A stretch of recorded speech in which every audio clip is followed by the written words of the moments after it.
mu Gaza okutankuula olutalo mu Irani ng'ategedde nti Irani yekka yayimiridde kati ajja kitegeera butegeezi nti nabano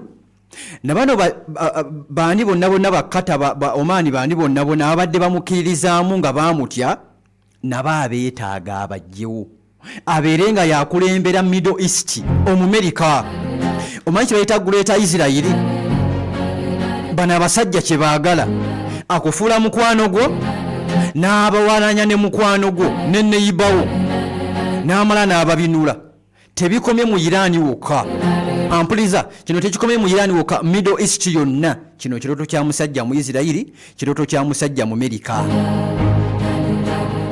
bino byonna mbikugamba tubyogera ali ku Pearl of Africa Radio nga abasajja ab'e Qatar emaze okulaba nti ate nno munnange ewera abayirani bonna munda mu Qatar bonna ne bagambye mukwate ekkubo mugende Qatar yegobya abayirani abadiplomati abayirani munda mu ggwanga omwo mu Qatar ebagobyemu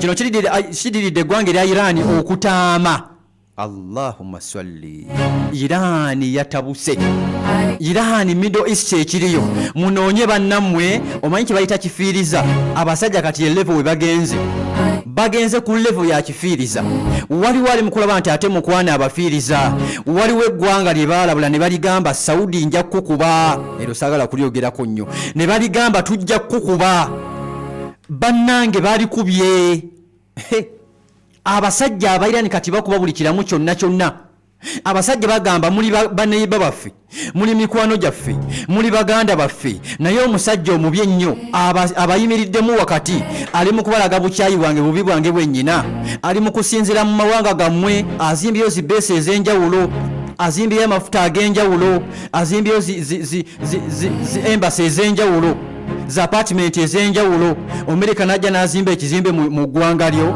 olowooza aba akwagaza ki mpola agenda akusensera kakati wulira Irani kye yakoze Irani ng'ekwata bibazuka ebikasuka mu ggwanga eryo Irani teyakomye ku ekyo ng'ekasuka egenda ekuba oyiro munda mu ggwanga Saudi Arabia amafuta gakubiddwa munda mu ggwanga erya Saudi Arabia munda mu Qatar amafuta gakubiddwa olaba petrol station yejja just petrol station bali abasajja bakuba sundiro kolero webawe egweserezo ly'amafuta webakuba era security ya Qatar tekomye ku ekyegadde ne embassy eya Irani munda mu ggwanga erya Qatar babawadde essaawa 24 abagambye mukwateko bunve mu Qatar abayirani mugende bino byonna Ayatollah yabyogera bino byonna Ali Larijani nga tannafa yabyogedde n'abagamba mukkiriza okubeera ku sayidi y'omunnanfuusi basajja mmwe muvudde ku Qur'ani kyeyogera wa'tasimu bihablillahi jami'an wala tafarraqu temwawukananga mwekwate ku muguwa gwa Allah temwawukananga eno ayo omusajja Ali Larijani agibasomeranga tannabakuba kikompola ng'alinga ali mu kulaama alinga mukwana abategeeza abasajja bamukubye abasajja bamugyewo kaakati Middle East eri mu kweyabuluzaamu nkikuddiramu gwali Middle East ojja tuuka akaseera nga togenda mu Qatar ow'e Qatar nga tosala mu Irani nga n'obwengula batuuke babuggale kino kyonna nakikugamba nti kirooto ky'abasajja bakirina baagala kwabuluza mawanga ga Middle East baagala kutwala amafuta muli bagagga aba Middle East omusajja ababisa akawero ku maaso kino Irani ez'ekibagamba era bino byonna mbikugamba ali ku Pearl FM nga omusajja Amerika tukitegeddeko ali mu kulaba nti ate mukwano akwata amagye ali mu kufuna zi drone ez'enjawulo. The US is gathering forces to prepare to take control of the Strait of Hormuz. Wabula omusajja Omirani amugambye nkulindiridde oba firimu eggwera wano leke eggwere wano oba tubalula eggwanga lyonna tulikube liggwewo oba ffenna tufalika tufe tuggwewo bano abasajja ekyenkizo kye balina munda mu Middle East munda mu ggwanga mpulisa erya Irani tukirengeddeko munda mu ggwanga erya Yemen mu basajja Abahuthi tulengedde munda mu ggwanga erya Lebanon mu basajja Hezbollah tukirengedde mpulisa munda mu ggwanga erya Palestine mu basajja Abahamas Hamas babagamba ekijja kijje ffe tuli gumite tetutya kufa omuntu atatya kufa omubeeranga wala be basajja abayiraani babagamba tetutya kufa tugenda kukuba emmundu paka kaseera akasembayo mukimanyi bulungi tuli mu kulwana musajja namba emu gwe tulwanyisa nammwe baneiba ababahariini nammwe munneefuulidde muli mu kunkuba ab'ekkata muli mu kunkuba Doha musinzidde muli mu kukuba Bahrain muli mu kukuba n'abagamba mu nsonyiwe siina kyabbakolera nange ŋŋenda kubakuba oba ense kino ekigambo kino Ayatullah yakyogera nkibaddiramu Ayatullah yabagamba Irani tejja kuteeka mukono wansi paka ku mwana omuto asembayo wansi oba tuguteeka wansi ng'ensi ekome oba ensi eggwawo eggwewo abasajja balemeddeko n'Amerika naye eremeddeko Amerika Trump oluvannyuma lw'okuyita amawanga ga Europe gonna okumuyambako ne gagaana ono naye omutima gwe naye gwa nsolo omusajja afulumiza statement agambye oba tukome wano tukome wano banange abakulira amawanga gonna muliwa weyayo abasobola otuukira banagana ye baani nga superpower yali mu kulwana ani agenda omugambako Europe yonna emuvuddemu kino nno okirabanga ekitono mukwano kinene ali ku kino kinene kitegeeza wabanga Europe yenna avudde mu Amerika bano abasajja abalabe ba Amerika kigenda kuba kyangu nnyo genda okuba munda mu ggwanga eri Amerika lengerera wala muganda wange kigenda kuba kyangu luli Belarus badde gamba tojja kuyitawo Japan emugambe tojja kuyitawo bamuvudde mbanga nti tugenda kukuyambako bajja kukozesa this chance bagende bakube munda mu ggwanga eri Amerika kino kiroto ky'abaana basajja aba BRICS wakati nga Trump agamba sigenda kuswalira mu Middle East nakugamba Amerika okuswala eyo n'onawuliriza ebimu ku birumye ennyo omusajja Trump amazima googerwe nakugamba bano abasajja bakwata amawulire era waliwo tiimu Irani babadde boogera nnyo Irani nga bagikuba nnyo ne Isirayiri bagikuba Irani nga bagitira abaabwe ne Isirayiri babatta lwakuba amawulire be bagalina bino bye tukoyiva mu Isirayiri mu Amerika wa babbayo bibbe era gwe bakwata bamusiba guba musango kakati ono omusajja oluvannyuma lw'amawanga gano okumuvaamu bimuluzi yamulumye nnyo kubanga ali mulose ey'amaanyi ennyo ono omusajja mu Amerika Trump has decided to go to the end in his war with the regime in Iran until it falls kiva munda mu ggwanga lya Amerika abasajja basazeewo Iran weyayo bana abasajja basazeewo bagambye tetugenda kuswala he no longer listens to the advice of his advisors tayagala kuwuliriza muntu yenna kati Trump awulira yeekyayo abikooye era kkiriza nkutegeeze nti ennaku difficult days are coming kino kijje mu nze kino kikyali kituuza wenna wootudde oba oli mu mmotokayo oli mu taxi oli ku bodaboda oli waka oli mu bus let me tell you this omusuubuzi listen difficult days are coming for the world ojja kugamba nti nze nsuubula China muko kijja kutwaliramu decision ya Amerika gyali mu kuteekinga ne balumba nabo bayimiriddewo bagamba tetugenda kuteeka bikola wansi bano abayiraani obattira era okubattira abakulu tekibaluma kubanga balonda bajje abafaanaganya ebikolwa 5-4 kati bamaze dde okulonda jeno yaddidde Hillary gyani ate muzibu nnyo Ayatullah baamukuba Ali Khamenei supreme leader ne balonda mujitaba n'asiiringawo ng'afiitingira ddala mu kifo ky'oli akola ebikolwa byennyini byebimu byebiri ono mujitaba mulalamu ate kyasinga ate kuoli nti asalawo mangu okitegeera era bino tebiri mu Irani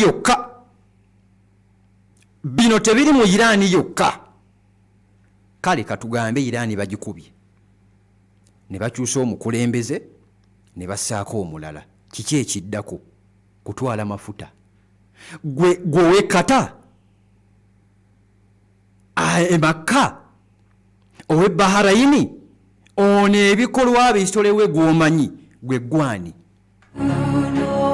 wabula bagamba abasajja bategeeza bagamba aba Irani naffe muli mu kutuwaliriza nze ndowooza Irani alina nyukiriya ate golowooza ki nze kinobe ndowooza Irani ina nyukiriya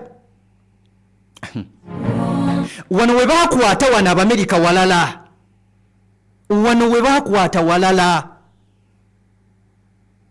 Irani yamugambye nti wallahi billahi tallahi tuvudde wala n'eri n'eggwanga lyaffe leka kale neyiba waffe yabaatujjako naye gwe omusajja ava eri ewala omunnanfuusa omubi ennyo ojja otujjeko tetugenda kubikkiriza oba tukoma wano naffe wonaakuba nyukiriya wuliriza Irani egamba wonankuba nyukiriya nga nange mukkuba anaamugjawo nga atamuyina nze ngamba nga sibijje mu ggwanga nti oba Irani egambye okusinzira kubikola ne bye tulaba n'ebikubya Irani erina nyukiriya ebyo byange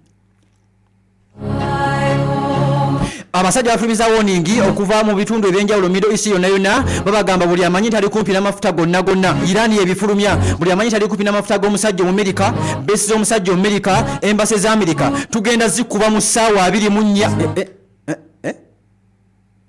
mu ssaawa 24 muveewo Middle East yonna abasajja baagala kukwata ku nyukiriya n'Amerika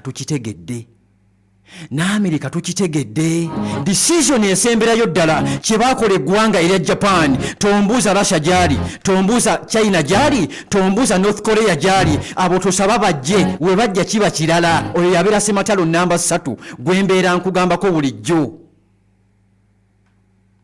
tukyabitaddemu omuzannyo abamu we bakuba Irani nga abamu basanyuka we bakuba Israeli nga bala basanyuka kuba omuntu oyo kuba omunnanfuusa oyo ffenna kigenda kutuzingiramu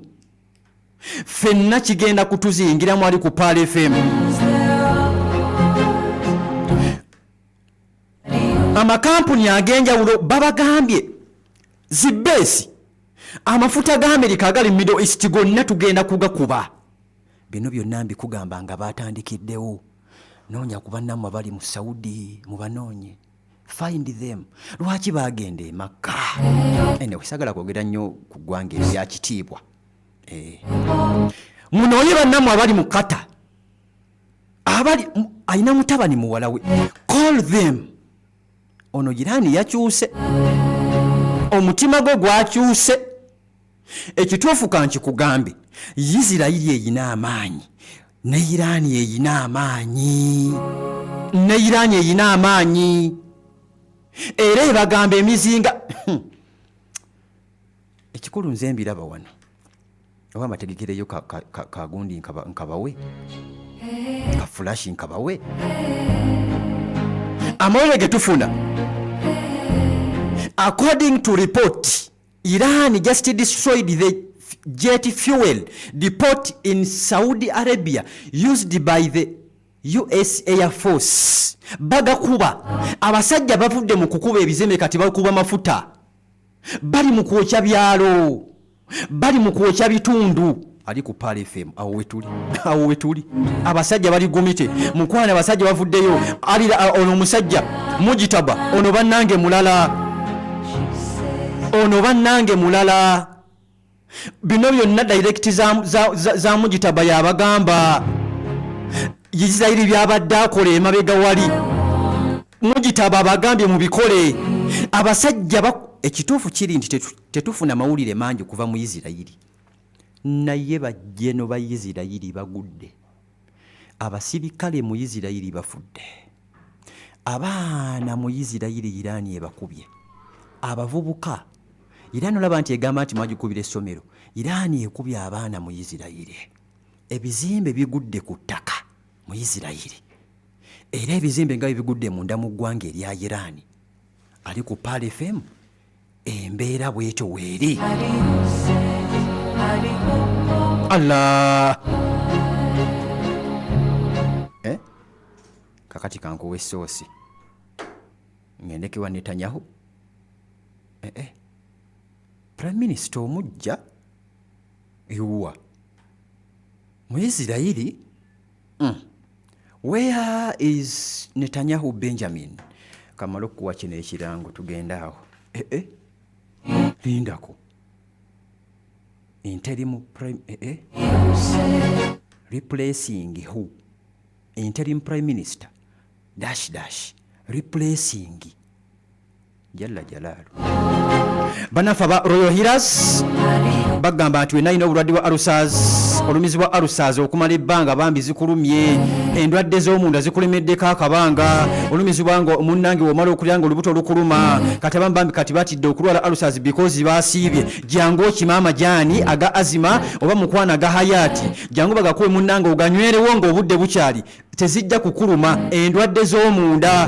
Endwadde z'omunda mukwana ali ku Pearl of Africa Radio abalina prostate mwe banfuyisa susu gwe nfuyisa munnange taggwayo mpola mu mbeera yonna. Abasajja bagamba what next? Nga nkyakowa na bannaffe aba Royal Healers bakugamba mpola mu mbeera yonna nti kati ki ekiddako gwalina prostate gwafuyisa okumwekumu byolya munnange byebidda olwa ulcers, mugongo gukuluma gukulemeddeko ebbanga, amagulu gakuluma gakulemeddeko ebbanga, va mu ddagala buno obw'enkumi 2 kati leeta ate 10 ate munnange what are you now? Genda bakujjanja bizijjanja beeya ddala mukwano omanyi kakati ekyo kiwedde. Ali ku Pal FM ali kukula eri omuntu wa bulijjo mpola mu mbeera yonna. Kati waliwo akabisi ke bayita aka Royal Honey, akabisi ke bayita aka Royal Honey. Kano kabisi onuuna kanuune k'abasajja ka kisenge. Kano kabisi k'abasajja onuuna kanuune, ebisigadde n'obireka atannakakombako nga gwe munange okaaba endwadde z'ekisenge simanyi kyoliko, atannatuuka ne ku Royal Healers awo ku ddwaliro ebinonnogo nga bingi, abasajja nga baataddewo emaali, oyagala baleese eddagala nga bataddemu eddagala lya wano. Abakyala mweta ate ebisigo bingi okyate biki, bataddemu eddagala lya wano erya habu. Muganda wange olebaleeko lotion gye weesiga ng'erimu eddagala lya habu, genda wali ku Royal Healers mukwano byonna ajja kulaba nti ate munange babikola. Olina prostate akutawanya byonna weebiri, genda bakuyambe. Bali wano ku Namirembe Road ku mafuta ga Rubies, kazimbe ka Volcano Bus Park, duuka namba 314. Tuukawo bagambe njagala kabisi kahani, bakwere ku 0749 96 14 09 0749 96 1409 oba 0779 95 9245. Ne bannaffe aba Royal Healers enamba ku WhatsApp kweri ne delivery sobola okulaba nti ate nno mukwano ekolebwa. Eno information gye nkuwa kigambibwa uliriza munoonye ku musajja sinnakikonfaminga. Noonya omusajja bayita Yariv Levin. Wetuva ku programu eno kwate essimu yo ogenda onoonye mu Israeli omusajja gwe bayita ku Google otekemu Yariv Levin, ebisigadde onansindikira message n'oŋŋamba. Era ono Yariv Levin ona kuva ddanga atunuuliddwa in case, era naye abadde abwagala kuva dda.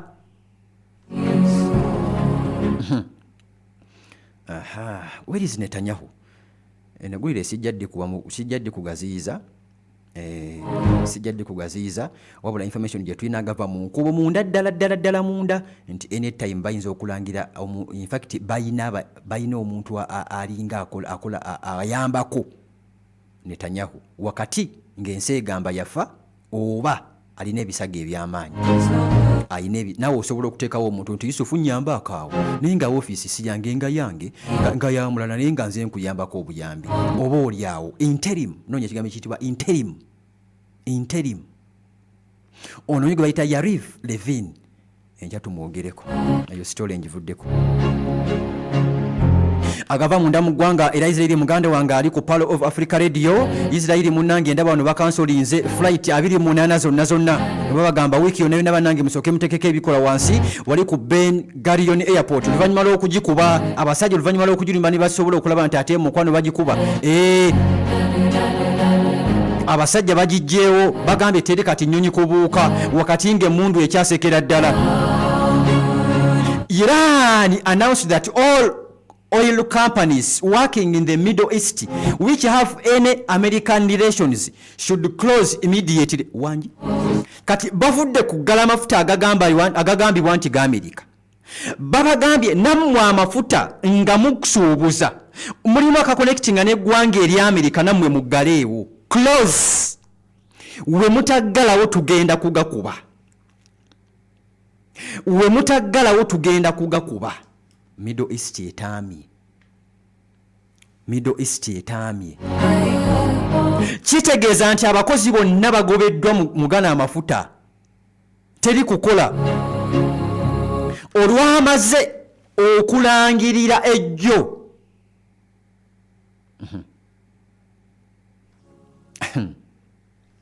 Ali ku Pearl FM. Olwamaze okulangirira ne bakuba world's biggest facility in Qatar. Oliriza abasajja bazimbye ebizimbe byabwe. Burj Khalifa mugimanyi, abali mu Dubai muliwa. Ndaba ku list 1 tunagenda okumalirizaako entalo. Tunagenda okumalirizaako entalo. Eno Burj Khalifa eyinza obutabaawo. Abasajja batandise ebizimbe ebiri mu mawanga ga Middle East.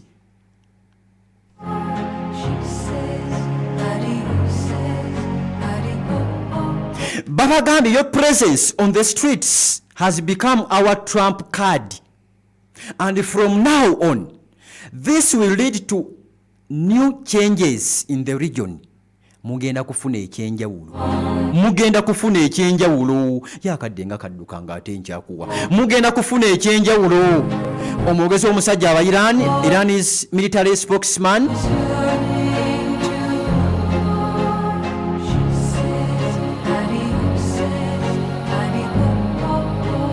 abagambye tugenda kuwokya buli kimu kyonna kyonna. You attacked our infrastructure and energy in the south. Mugakubye. N'abagamba your infrastructure, energy, and gas facilities will burn to ashes at the first opportunity. Tugenda kubyokya. Middle East bannange genda kukwata omuliro. Tugenda kubyokya. You are of glory. Your era of glory is over. Akaseera kammwe nno kaweddeko. Withdraw from the region. Muve mu region eno bannange b'Amerika mmwe. Or choose death. Oba mulondeko kufa. Allahumma salli. Bino byenkuba oluusi mbiraba. Waliwo amafuta agakubiddwa. Waliwo amafuta agakubiddwa.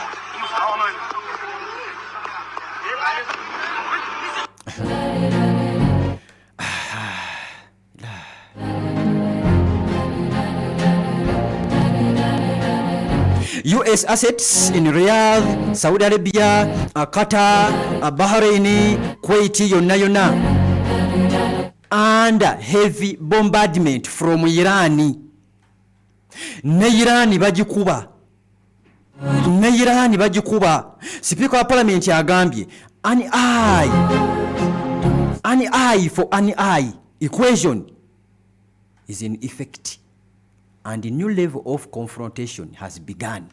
Bana abasajja babadde nga abatalwana. Israeli, Iran, America. Buli omu awe nakugambye Trump bonna bamwesambye ali ku decision esembayo. Iran ebagambye tutandise. Biki bagenda okuba. America biki byegenda okuba bibadde tannakuba. Kale America tugiteeke wabbali yamba ku buyambi. Israeli okuwera kwewera biki byegenda okuba mu Iran byetannakubayo ne Iran kyekimu tosaba abarasha okujja direct kubanga American decision Trump yali mukola waba nti ajja direct akube kitegeeza ne Russia omuyise North Korea omuyise China omuyise that is simasalo number 3 we call it world war. What are you? Lwaki sikuta mwana wange, lwaki sikuta muganda wange? Netutandikira olunaku olw'enkya Mukama Katonda wanaba ayagadde insha Allah naye nga musabire bannamu abali muli omusajja Omumerika agenda amala obuli bakulembeze bonna abakulembeze nagambye John basigaze ettabi lya president mubanene bangi abaliyo bati bana akajegera akabadde ko basigaza ettabi lya president babakubi decision zitekingibwa.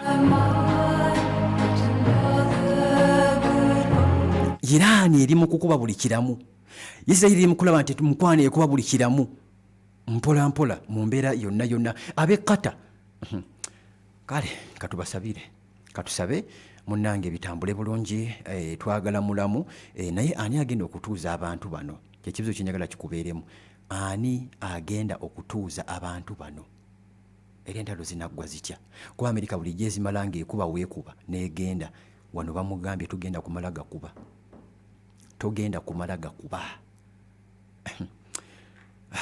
katukomaawo tujja tandikirawo enkya inshallah enkya lunaku lwa Yidi mbagaliza Yidi ennungi enkya enkya mbagaliza tukyali ffenna nze n'enkya wendi tofaayo nze ne ku Yidi nkola mbeerawo oba Krisimansi oba Yidi oba Yidi nto oba nkulu oba etonnyo oba gwaka kuyiriba obimanyi kakati no tujja tandikirawo enkya inshallah Mungu wanaba ayagadde njagala nkukwase muganda wange Kasekende olukwesikwesi lw'okugamba nti ojja kubeera wano ekyemisana kyo tukikwatidde wakuba awo njagalawo nnyo fikirewo ogamba nti ojja kubeera wano mmalamu amaanyi oyenga wano nga ngendako mu famire nga tukola ki nga tulya ne famire kati oba toyina kaadi oba tetoyitiddwa era mbufunze kogambye nga ngendako mu famire wadde nga ngobera ddala naye nja kutwala ku mambo enja kutwala ku mambo bakuwe ku lusaniya ku Yidi eyewaka eyo toliiko yewakayo giveeko yewaka giveeko gyebatandikidde mu ntandikwa gyokikubidde omanye okutula mangu mpola mpola ekyo n'okimala kuba wotandise ng'ogamba nja kubeera wano omutima negunafubagamba ye musajja wattu ninga obedde omusajja ono kwensibidde olukoba lwa Yidi kati ngenda atagamba agenda kubeera wano wenva wano nga ngenda nja kusanga eyidde ogenda mu famire ngenda mu famire ez'enjawulo mukazi kwali ey'enjawulo manya ey'enjawulo munnange ezisobola okuba ez'enjawulo tekiinira bizibu ng'ezimu z'abaganda bange ekyo nnyonnyodde kyakibiri obweddanga tubinyonyola ndeka munnange agala nsanga ekanzu yange nga baginyise mu mazzi kuva ndeka wamma mbeere bulungi era mweraba